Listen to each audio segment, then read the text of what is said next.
Hey, wait a minute. What on earth are you doing? My husband, with a smirk on his face, carried the wheelchair and kicked it forcefully towards the sea with a loud clatter.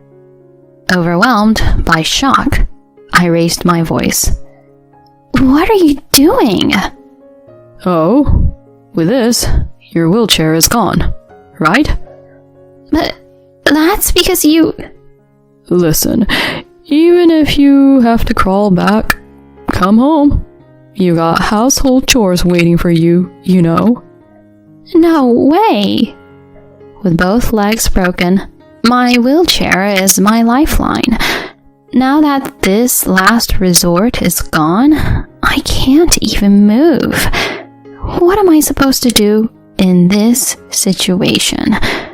I can't even go on the road like this. There are no buses running around here. At this rate, the sun will set. However, no matter how much I try, the distance I can cover is minimal. What should I do? It seems impossible to think about this. At that moment, when my spirit was about to break, an unexpected event brought a ray of light to me. My name is Samantha Miller, and I'm 29 years old. After graduating from university, I once worked for a major company, but resigned when I got married. Since then, I've been living an ordinary life as a housewife. It's been 2 years since I married Maxwell, my husband. The reason I quit my job was because of his words. When we get married, I want you to quit your job and take care of that house. Huh? Does that mean becoming a full-time housewife? Yeah. I can handle the income somehow. More than that, I want to build a home where meals are ready when I come back. But if that's the case, I could still continue working. No. Wouldn't you feel uneasy with various things if you had a job? I think it would be emotionally easier to just do the housework. Well, that's true, but my husband works for the company run by his father.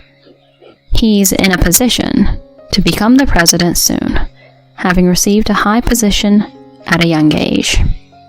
In my case, there is income, and it will likely continue to increase in the future. Even if we have children, we can live comfortably with his income. Perhaps I don't need to force myself to continue working at this point.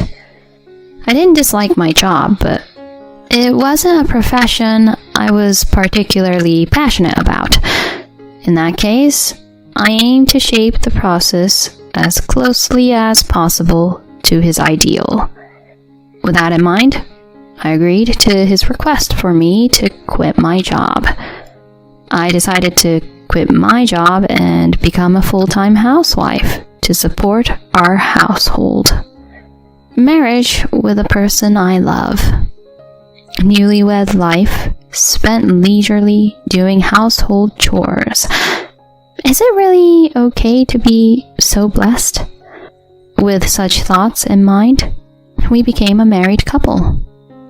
However, at some point, this newlywed life started to feel like a burden. The trigger was a trivial thing. One day, about 3 months after getting married, on that day, coincidentally, when I wasn't feeling well, I arranged frozen side dishes I had purchased in advance for dinner. Upon seeing that, my husband immediately raised his voice in anger. Hey, what's this? Huh? What do you mean? This is dinner. You didn't make this, did you?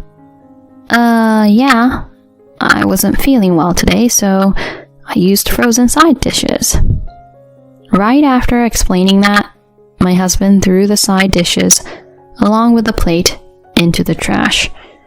Caught off guard by this sudden action, I was speechless. Huh?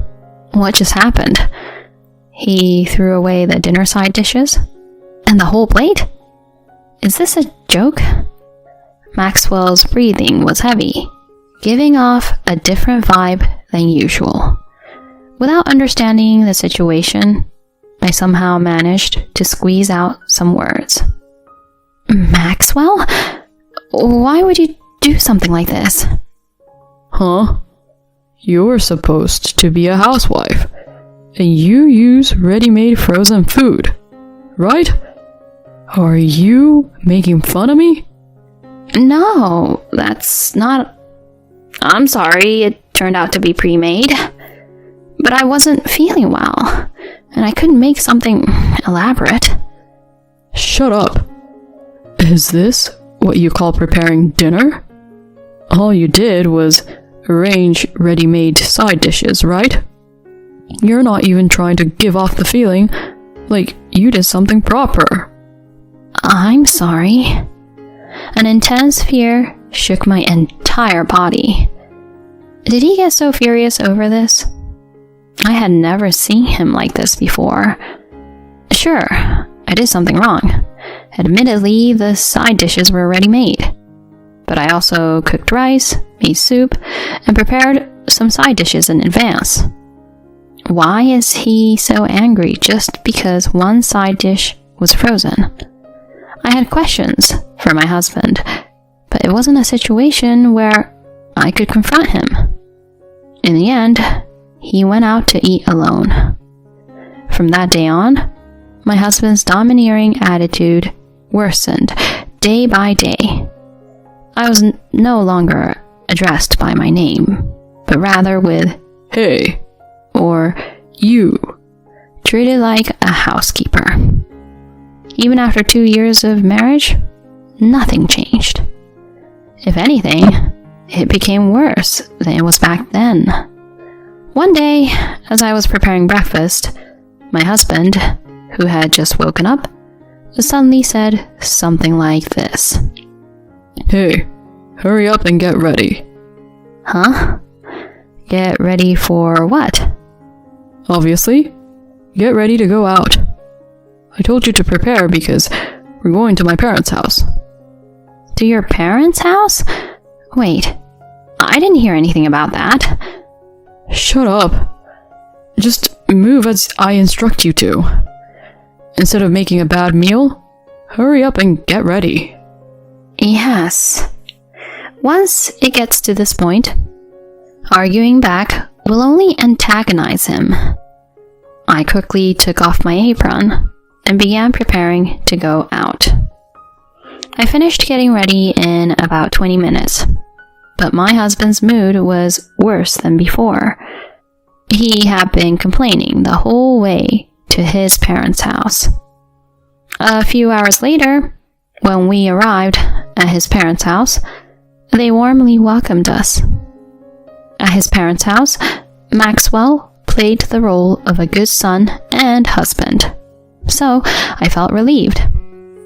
As we chatted over tea that his mother made, his father brought up a conversation with me. "Samantha, are you having a hard time with our son?" Huh?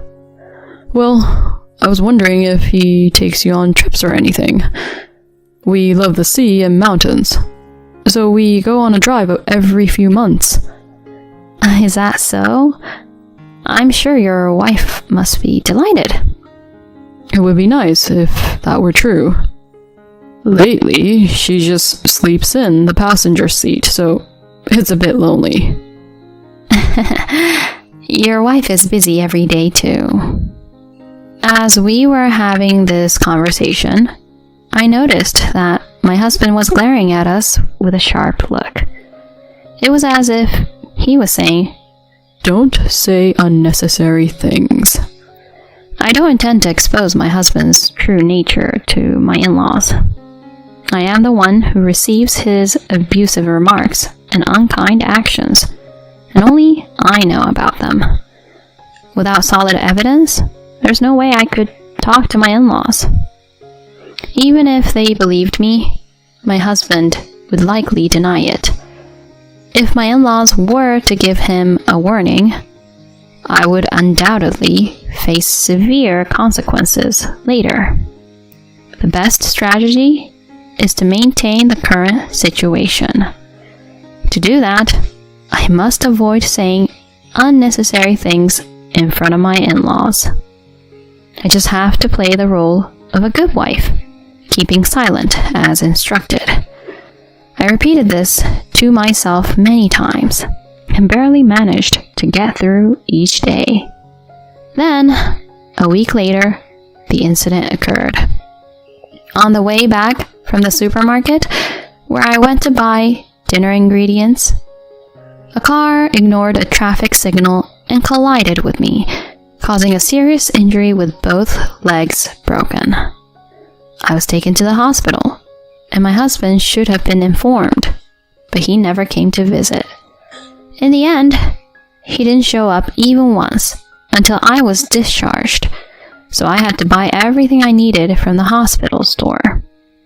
Since both of my legs were broken, I had to use a wheelchair for mobility. Moving it on my own consumed more energy than it seemed. The hospital was spacious, and reaching the store was quite a challenge. On the day of my discharge, I received no contact from my husband, and I returned home alone. When I got home, my husband, despite it still being daytime, was drinking beer and snacks in hand. Finally, you're back. In his tipsy state, unable to endure his mocking, I involuntarily raised my voice. Hey, isn't this going too far? I had an accident, you know. Huh? So what? There were no life-threatening injuries, right? That's what I heard, so I didn't bother visiting the hospital. Normally, when a family member has an accident, you rush to be with them, right? Do you have any idea how I spent these 3 weeks? And what's wrong with that? Just so you know, I had to do all the housework by myself for 3 weeks, because there was no maid. Maid? My husband clearly said that to me. Not wife, but maid. Tears welled up with anger and sadness, blurring my vision. I headed straight to the bedroom and cried myself to sleep that day. Having cried myself to sleep last night, my head was pounding in the morning. With no motivation to do anything, I lay in bed, and my husband called out from the bedroom door. How about going for a drive to clear your mind? Huh? Drive? Didn't I talk to my parents about it before? Going for drives regularly or something. Oh, yeah. But why all of a sudden? Well, I figured you must be tired after being in the hospital. Well, it's just a change of pace. I couldn't believe my husband was making such a suggestion. I was too surprised to find the right words. I was genuinely happy that he understood my feelings. Yeah, let's go. All right then, get ready. I'll be waiting. Got it. I was accustomed to operating the wheelchair, but with both legs immobile, even dressing was a struggle. Since it was cumbersome with separates, I chose a one-piece dress that I could put on easily. From the house to the car, my husband pushed the wheelchair for me. Did he reconsider because of what happened yesterday? His casual kindness warmed my heart. Perhaps Maxwell had also reconsidered. Could our relationship as a couple move in a positive direction? Although the accident was tough, if I can live happily with Maxwell from now on, there's no point in always thinking negatively. I decided to enjoy the drive with my husband to the fullest. A few hours later, We've arrived. my husband parked the car and took the wheelchair out of the trunk. We had arrived at a high point along the coast. Before us, the vast sea stretched out. Wow, it's so beautiful. Right? My dad showed me this place. Amazing. Thank you, Maxwell. As I expressed my gratitude again, my husband smiled slightly. But in the next moment, he roughly grabbed the wheelchair and moved it towards the cliff. Unable to move, I remained in the passenger seat of the car and shouted, "Wait a minute, what are you doing?" While grinning, he moved the wheelchair towards the cliff and kicked it forcefully towards the sea. In shock, I raised my voice. "What are you doing?" Well, now your wheelchair is gone. "But you're the one who..." Too bad. Your legs are already gone, right? "This is terrible. Why would you do such a thing?" My tearful cries seemed to annoy my husband, who responded with an indifferent expression. Did you seriously think I brought you here because of my parents?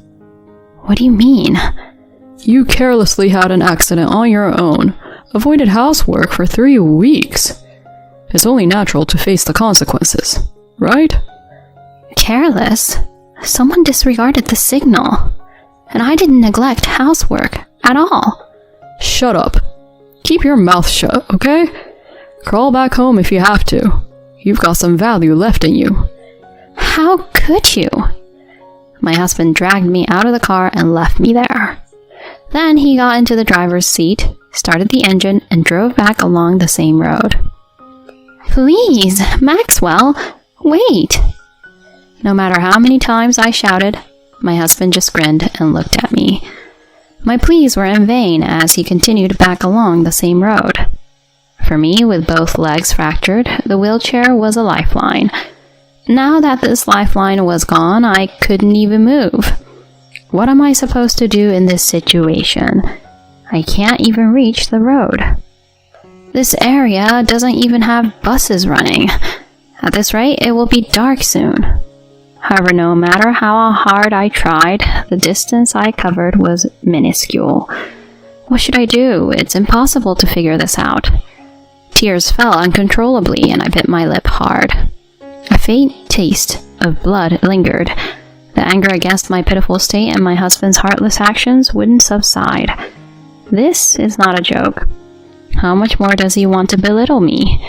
If this continues, Just when I felt like my spirit was about to break, a car stopped in front of me. Samantha? Is that you, Samantha? A man approached with a surprised expression. It was none other than my father-in-law. "Dad, why are you here?" That's my line. Samantha, why are you here? And what happened to your leg? "Oh, I had an accident and ended up with fractures. Just a while ago, Maxwell was with me." Oh, I can't believe it. Did he leave you here? I shouldn't have revealed the truth.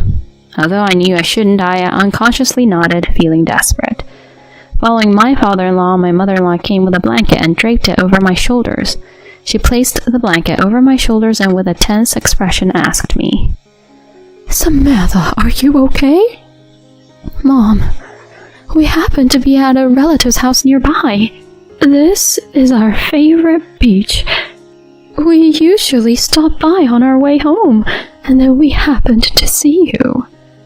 "I see. Turns out my husband found out about this place from his parents. I never expected them to find me here by chance." What happened? Tell me everything. My father-in-law looked straight at me, tears streaming down his face. Summoning the courage, I opened up about the past 2 years. Actually, until I finished speaking, my in-laws listened in silence. At one point, my mother-in-law shed tears and embraced me tightly. I'm sorry. Our son put you through such a thing. Please, don't apologize, Mom. I also have my faults. There's no way you could have predicted this. You're our precious daughter. We can't let things stay like this. Thank you, Mom. Afterward, my in-laws took me in their car to a nearby spaghetti restaurant. We had a meal there, And then the three of us returned home. My father-in-law took the lead, ringing the doorbell. My husband, without any suspicion, opened the door, surprised to see us. When he saw us, his eyes widened. Why? He muttered softly, and my father-in-law raised his voice angrily. What have you done to our precious daughter? Precious daughter? I'm your precious son too, aren't I? What are you talking about? Don't spout nonsense. You're no longer my son. I won't let someone with no common sense succeed me. What? That's a joke, right? You're fired. Get out. Never show your face in front of us again. This can't be. My father-in-law kindly told me to pack my things. With the help of my mother-in-law, I packed my belongings into a suitcase as instructed, and we left the house. When I got into the car, my husband rushed toward me with a tear-stained face. He was a mess of tears, and pleaded with me to forgive him. But there was no way I could forgive him now. Perhaps there was never any love between us from the beginning. I could finally see that. Staring coldly at my husband, I uttered these harsh words. Enough! I can't easily forgive something like this, can I? I can no longer believe in you or continue to love you. Never interfere with my life again. With those words, my husband slumped weakly to the ground. Ignoring him, we headed towards my in-laws' home in my father-in-law's car. Afterward, I decided to stay with my in-laws until I could feel my legs again. 3 months later, I regained mobility and was hired by my father-in-law's company. Naturally, I divorced my husband. After being hired from his job, he is now looking for a new job and is making do with a day job. On the recommendation of my father-in-law, I am now in the process of filing a claim for alimony to Maxwell via a lawyer. Regarding being abandoned, my in-laws will act as witnesses, so it's only a matter of time before he is held accountable for his actions. I may have made a mistake in choosing a life partner, but thanks to that, I've met wonderful in-laws. I hope to continue to cherish this relationship and repay it while working for my father-in-law's company.